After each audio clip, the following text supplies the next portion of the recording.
Bonjour à tous, j'espère que vous allez bien. Aujourd'hui, je vous retrouve pour un nouveau vidéo un peu spécial.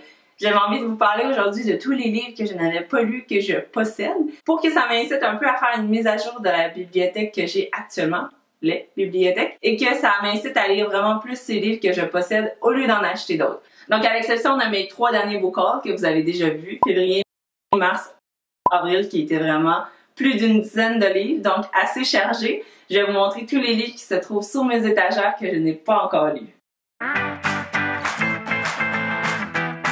Donc on va faire le décompte pour ma première bibliothèque. Ce sont tous des livres que j'ai achetés récemment, donc on va les passer. Jane Eyre de Charlotte Brontë, Brave New World de Aldous Huxley, Ready Player One de Ernest Cline, Journal d'un écrivain en pyjama par Dany Laferrière, Something New par Janice Thomas, Shatter Me par Tahereh Mafi, The Book Club par Marie-Alice Monroe, You Are a Badass par Jen Sincero, L'école du bien et du mal par Soman Shonani, The Tale of Despero par Kate DiCamillo. La chaise, c'est bon pour les jambes.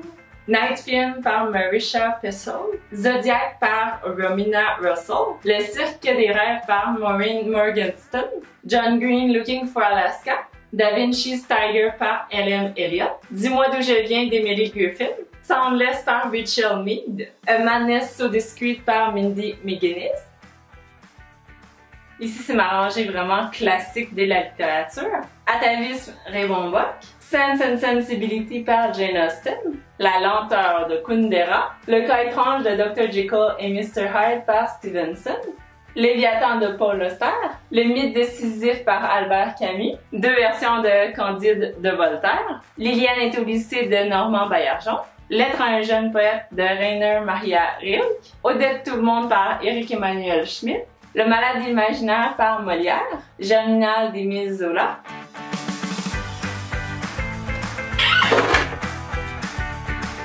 Slaughterhouse-Five par Kurt Vonnegut, Le père Goriot par Balzac, Le jeu de l'amour et du hasard par Marivaux, La promenade au phare par Virginia Woolf, Ubu-Roi par Alfred Jarry, Goria de Platon, La comédie du langage par Jean Tardieu, Les mots de Sartre, Sur le rêve de Sigmund Freud, Johnny Got His Gun par Dalton Trumbo, Folle de Nelly Arcan, L'espèce fabulatrice par Nancy Houston, Face à l'extrême de Tsvetan Todorov, Catch 22 de Joseph Heller, Léo de Hurlevent par Émilie Brontë, La divine comédie de Dante, Illusion perdue de Balzac, Les fourberies de Scapin par Molière, Les misérables de Victor Hugo, The Great Gatsby par F. Scott Fitzgerald, Les muses orphelines par Michel-Marc Bouchard, Veronica Decides to Die par Paulo Coelho. Ici, c'est ma section très création littéraire, donc j'ai plein de livres. Images et imagination par Nick Haley. Écrire un court-métrage par Jean-Marc Rudnicki. 642 Things to Write About. Même chose en petite version. The Imaginary World of par Kerry Smith. Écrire un scénario pour le cinéma par Frank Arrow. Comment écrire son premier roman par Pascal Perrat. Promote Your Book par Patricia Fry. Anti-manuel de la littérature par François Bégodeau. Confession d'un jeune romancier par Umberto Eco. La vie littéraire par Mathieu Arsenault. Atelier d'écriture par Laure d'Astragal. Et L'homme qui mangeait des livres par Patrice Robitaille. Finalement, on avait ici Charles Dickens, 4 nouvelles. Donc, Les aventures d'Olivier Twist, A Christmas Carol, A Tale of Two Cities, puis Great Expectations.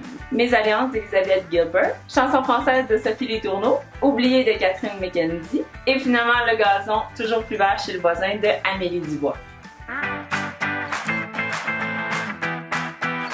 Donc ici, on a vraiment beaucoup de livres que j'ai pas lus. La gifle de Christos Tsiolakis, Saga de Tonino Benavista, La fille de Brooklyn par Guillaume Musso, This Matter of Marriage par Debbie Macomber, Act Like a Lady, Think Like a Man par Steve Harvey, Tremblement de mer par Diane Lavoie, The Disorganized Mind par Nancy Raté, Pourquoi Bologne par Alain Farah, Thursdays in the Park par Hilary Boyd, Une rentrée littéraire par Christine Anorti, Robopocalypse par Daniel H. Wilson, Les stagiaires de Samantha Bailey, Geek Girl par Holly Smalley, Le bibliothécaire par Larry Bernard, Le bateau de Thésée par V.M. Straka, Théorie et pratique de la lecture littéraire par Bertrand Gervais et Rachel Bouvet. Psychanalysez-vous vous-même par Richard Lorenzo Robert. Vaincre son stress pour mieux vivre par Mike Clayton. Les mardis de Béatrice par Francine Touga. Mensonge sur le divan par Irvine Yalom. Apprécier l'œuvre d'art par Francine Girard. Et Ellie vécue heureuse par Harriet Evans. Meurtre sur papier glacé par Kate White. L'Orphéon coécrit par Véronique Marcotte. Un havre de paix par Nicolas Sparks. L'agenda de l'apprenti photographe par Teresa Brown. Donc finalement, pour mon TBR officiel, je vais vous montrer la pile que je compte lire ce mois-ci. Donc pour commencer, un bon young adult, ça m'aide vraiment toujours à me plonger dans une histoire et vraiment en être passionnée. Donc c'est pourquoi je vais essayer de donner une chance à The Evolution of Mara Dyer, la suite de The Unbecoming of Mara Dyer que j'avais adoré, que j'ai donné un 5 étoiles. Donc j'espère que cette suite-là va me permettre de me sortir de ma léthargie ou ce que je n'ai pas envie de lire. Ensuite, un livre pratique de croissance personnelle, pourquoi pas, Les 8 étapes de votre potentiel infini par Annabelle Boyer. Donc, un livre assez court qui va me donner des petits conseils ici et là que je vais sûrement lire sporadiquement. Pourquoi pas une histoire de fiction pour adultes, Don't Get Me Wrong par Marianne Cavana, qui était une histoire d'amitié et amour avec un personnage qui s'appelle Kim. Un autre livre pratique qui va m'encourager un peu à lire pendant que ma session se termine, et c'est Alain Sanson, Devenir auteur. Donc j'espère que vous avez aimé cette petite visite de ma bibliothèque. Commentez-moi dans le bas si vous avez aimé cette vidéo et s'il y avait un livre qui vous avait le plus accroché qu'un autre parmi ceux qui ont défilé devant vous. Un que vous êtes impressionné que j'aille dans ma bibliothèque ou un que vous trouvez étrange que j'aille dans ma bibliothèque. Donc laissez-le moi savoir dans le bas. Et si jamais il y en a un que vous aimeriez que je lise parmi tous ceux que je n'ai pas lus, ça pourrait peut-être être ajouté à ma pile. Sur ce, je vous souhaite une très bonne journée et un très bon mois de lecture. Bye bye, à la prochaine!